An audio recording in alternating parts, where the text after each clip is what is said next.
नमस्कार। जय तंत्र मंत्र केंद्र में मैं आप सबका हार्दिक स्वागत एवं अभिनंदन करता हूं। मेरे प्रिय भाई बहनों, मैं आपको आज साधना जो है अरिमा देव की बताने जा रहा हूं। दूसरा भाग, अरिमा देव की साधना का दूसरा भाग, जिसके लिए आपको हमारा वीडियो अंत तक देखना पड़ेगा। यदि आपने हमारा चैनल अभी तक सब्सक्राइब नहीं किया है तो लाल वाली बटन दबाओ और घंटी बजा दो। कोई शुल्क एवं चार्ज भी नहीं कटेगा। मंत्र भी बताऊंगा, चिंता मत करना। यदि आप हमारे वीडियो को फेसबुक पर, व्हाट्सएप पर, ट्विटर अकाउंट के माध्यम से और इंस्टाग्राम पर अधिक से अधिक शेयर करते हैं तो आपको बहुत पुण्य होगा, क्योंकि ये सनातन धर्म का प्रचार है, हमारा प्रचार प्रसार नहीं है। यदि आपको अपनों ने धोखा दिया है अथवा आपको परायों ने धोखा दिया है तो आप एक बार मुझे अवश्य आजमाएं। हमारा मोबाइल नंबर है 9305 63 71 73। हमसे बात करने का टाइम भारतीय टाइम के अनुसार दिन में दोपहर 12 बजे से 2 बजे के बीच का है। यदि आप सच्चा, पवित्र, निस्वार्थ दिव्य प्रेम पाना चाहते हैं अथवा देना चाहते हैं तो आपका स्थान मेरे लिए मेरे प्राणों से भी करोड़ों गुना ऊपर है। मैं राष्ट्रीय अध्यक्ष कृष्णा दल एवं महामंडलेश्वर आप सबसे निवेदन करता हूं, यदि आप मानवतावादी हैं अथवा आप सनातनी हैं तो मुझसे ज़रूर जुड़ें। यदि आप में योग्यता हुई तो मैं आपको पदाधिकारी भी बनाऊंगा अपने संगठन कृष्णा दल में। ये कृष्णा दल हमारा आपका सबका एक परिवार है। आप देश विदेश में, विश्व के किसी भी कोने में रहते हैं, किसी भी जाति धर्म से, कोई दिक्कत नहीं, आप हमारे दिए ज्ञान से भरपूर लाभ उठा सकते हैं। मेरे प्रिय भाई बहनों, जो मैं साधना आपको बताऊंगा, मैंने बताया ना अरिमा देव की दूसरा भाग, उससे पहले मैं आपसे एक निवेदन करना चाहता हूं। अरिमा देव तभी प्रसन्न होंगे जब आप चर्च और मज़ारों में जाना बंद करेंगे और अपने सनातनी देवी देवताओं की पूजा करेंगे, तभी अरिमा देव प्रसन्न होंगे। अरिमा देव के प्रसन्न होने से चाहे कुंडली में पितर दोष हो, चाहे बिना कुंडली में पितर दोष हो, मतलब बाद में भी बन जाता है ना। मैंने बताया चर्च और मज़ारों की पूजा करने से कुंडली में ना होते हुए भी पितर दोष का निर्माण हो जाता है, तो अरिमा देव की साधना से वो भी नष्ट हो जाएगा। अरिमा देव भगवान सूर्य का ही एक रूप है। 12 आदित्य हैं, उसी में से एक अरिमा देव का नाम आता है। अरिमा देव सभी पितरगणों के अध्यक्ष हैं और इनका पितरलोक में निवास है, इनका दक्षिण दिशा में निवास है अरिमा देव का। इनको इनके दान के निमित्त सफ़ेद वस्तुएं बहुत प्रिय हैं और चांदी इनको बहुत ज़्यादा प्रिय है। चांदी अगर इनके निमित्त दान की जाए तो अरिमा देव के निमित्त, वो भी पितर दोष में, मतलब पितर पक्ष में पितर दोष है तो भी, पितर दोष नहीं है तो भी, पितर दोष है तो कभी भी कर सकते हो दान। और एकजुट रहें, संगठित रहें, तभी अरिमा देव प्रसन्न होंगे। अरिमा देव का मंत्र भी बताऊंगा। हालांकि मैंने पहला भाग डाला था तभी मैंने मंत्र बताया था, लेकिन अब दूसरे भाग में मंत्र और बताएंगे अरिमा देव के, जो पहले नहीं बताए थे। मेरे प्रिय भाई बहनों, अरिमा देव की साधना कब करें? पितर पक्ष में करें, बहुत अच्छी बात है, नहीं तो कभी भी अमावस्या से प्रारंभ कर सकते हैं। इसमें आपको या तो दिशा दक्षिण या फिर जिधर सूर्य हो उधर मुख करके साधना करें। वैसे दक्षिण दिशा सबसे अच्छी है अरिमा देव के लिए। साधना के दौरान, साधना के दिनों में नित्य सूर्य भगवान को अर्घ दें, सूर्य भगवान की तरफ मुख करके, और एक लोटा दक्षिण दिशा में भी अरिमा देव के नाम से चढ़ाएं या अपने पितरों के नाम से चढ़ाएं। इसमें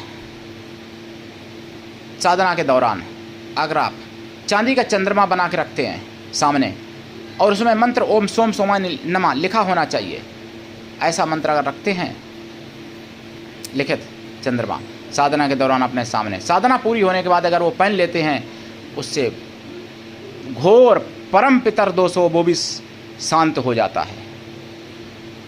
ये कोई नहीं आपको ज्योतिषी बताएगा जो ऑफिस में फीस लेते हैं मिलने की, ज्योतिषी लोग। मेरे प्रिय भाई बहनों, और भी कई लाभ होते हैं। अरिमा देव सब कुछ प्राप्त करा सकते हैं आपको। ऐसा नहीं कि केवल पितर दोष ही समाप्त करेंगे। देव हैं, सब कुछ दे सकते हैं। वो बहुत बड़े देवता हैं, अमर हैं। मेरे प्रिय भाई बहनों, अरिमा देव की साधना अगर पुरुष करते हैं तो सफ़ेद आसन पर करें, और कोई स्त्री माता बहनें करती हैं तो लाल आसन पर करें। स्त्रियां करती हैं तो लाल चंदन की माला या रुद्राक्ष, और पुरुष करते हैं तो स्फटिक या सफ़ेद हकीक की माला से जाप करें। अगर स्वयं नहीं कर सकते तो किसी से करवा भी सकते हैं। जाप। मेरी संस्था में भी जाप कराए जाते हैं, अनुष्ठान कराए जाते हैं आप लोगों के हित के लिए। साधना काल में खोया की मिठाई का प्रसाद रखें, सफ़ेद मिठाई का, और फलों का भी प्रसाद रखें। ऐसे फल जो ऋतुफल हों, सफ़ेद हों तो ज़्यादा अच्छा है, नहीं तो फिर कोई भी ऋतुफल रख सकते हैं। पंचमेवा का प्रसाद रखें ज़रूर। खीर का भी प्रसाद रखें साधना काल में, और जाप करें। इनकी साधना दिन में की जाएगी, दिन में, रात में नहीं, दिन में की जाएगी इनकी साधना, रात्रिकालीन न करें। साधना करने से पहले लाइफ टाइम के लिए शाकाहारी बन जाएं, और साधना काल में ब्रह्मचर्य व्रत, एक टाइम भोजन, भूमि शयन परम आवश्यक है। और शराब वराब नहीं पी जाती इनकी साधना में, ध्यान रखना। दीक्षा लेके साधना करें, बिना दीक्षा के कभी भी किसी भी प्रकार की साधना में कोई सफलता नहीं मिलती है। गुरु ऐसा हो शिष्य से कुछ भी ना ले, लेकिन शिष्य भी ऐसा हो जो गुरु को सब कुछ दे, गुरु के लिए पूर्ण समर्पित रहे, पूर्ण विश्वास करे, गुरु के लिए अपने प्राण तक दे सके। ऐसा शिष्य जो होता है उसका कल्याण होने में देर नहीं लगती है। नाभादास जी का जीवन परिचय देख लेना, हमने अपने चैनल पर डाला है। और एकजुट भी रहें। सत्यमेव जयते आपने सुना होगा, लेकिन अधूरा ये है, सत्यमेव जयते और शास्त्रमेव जयते और शस्त्रमेव जयते, अस्त्रमेव जयते, ये पूरा है। तो इसको ध्यान रखें। सनातनी भाई बहन अपने घर में हथियार जरूर रखें। नारियल काटना पड़े, कद्दू काटना पड़े, कटहल काटना पड़े बड़ा सा, तो इसके लिए अपने घर में हथियार जरूर रखें सनातनी। मेरे प्रिय भाई बहनों, और लाइसेंसी जिनकी क्षमता है वो लाइसेंसी जरूर रखें। अगर लाइसेंसी लेके गए होते पहलगांव में तो फिर 28 हिंदू नहीं मारे जाते, अगर एक के पास भी लाइसेंसी होती तो उस समय, लेकिन नहीं थी। जिनके पास थी वो घर पर छोड़ के गए थे, गंदी ना हो जाए बाहर। तो इसलिए मेरे प्रिय भाई बहनों, मैं आपको आज अरिमा देव की साधना बता रहा हूँ। साधना इनका जाप 100 लाख करें, जाप का 10 हवन करें, हवन का 10 तर्पण करें, तर्पण का 10 मार्जन करें, मार्जन का 10 पवित्र ब्राह्मणों को भोजन करा दें जो मन से तन से पवित्र हों एवं शुद्ध शाकाहारी हों और शराब से दूर हों और लहसुन प्याज भी ना खाते हों। ऐसे ब्राह्मण ढूंढने से मिल जाएंगे। हालांकि कुछ यूपी के भाग ऐसे हैं, कुछ तीर्थ ऐसे हैं जैसे जहाँ ब्राह्मण लहसुन प्याज भी नहीं खाते हैं, जैसे मथुरा वृंदावन या फिर पश्चिम यूपी या फिर और जगह जैसे मध्य प्रदेश या महाराष्ट्र इत्यादि। गुजरात में भी मिल जाते हैं ऐसे। मेरे प्रिय भाई बहनों, ब्राह्मण ना मिले तो पवित्र साधुओं को भोजन कराएं। साधु किसी भी जाति वर्ग के हों, लेकिन मन से तन से पवित्र हों और शुद्ध शाकाहारी हों। वो भी संभव ना हो तो फिर सफ़ेद बैलों को भोजन करा दें, उतने बैलों को। अगर वो भी संभव ना हो तो किसी भी रंग के बैल हों उनको भोजन करा दें। साधना काल में जो प्रसाद रखेंगे, पंचमेवा और फल, खोया की मिठाई खुद खाएं, परिवार में बांटें। खीर जो है वो भोजन में रखी हुई, मतलब प्रसाद में रखी हुई भोजन ना करें, वो कौओं को खिलाएं। कौआ ना मिले हैं तो फिर बैलों को खिला सकते हैं, नहीं तो कौओं को खिलाएं या गाय को भी खिला सकते हैं नित्य।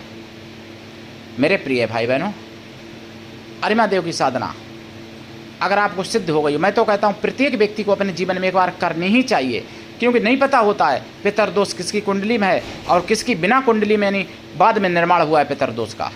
ये कोई ज्योतिषी आपको नहीं बताएगा कि बाद में भी कुंडली के निर्माण होता है पितरदोष। कुंडली में तो बताते हैं सभी लोग, लेकिन कुंडली के बाद भी निर्माण हो जाता है पितरदोष। अब वो कैसे होता है वो मैंने बताया इस वीडियो में। तो अरिमा देव के अब मंत्र पे आ जाइए। मंत्र है ओम कश्यपनंदनाय विद्महे सूर्यदेवाय धीमहि तन्नो अरिमा प्रचोदयात्। ये मंत्र है। दूसरा ओम अरिमा ओम, ये भी है। तीसरा ओम सूर्य रूपाय विद्महे अरिमाय च धीमहि तन्नो देवा प्रचोदयात्। ये 3 मंत्र मैंने आपको बताए, और भी मंत्र हैं, बहुत मंत्र इनके।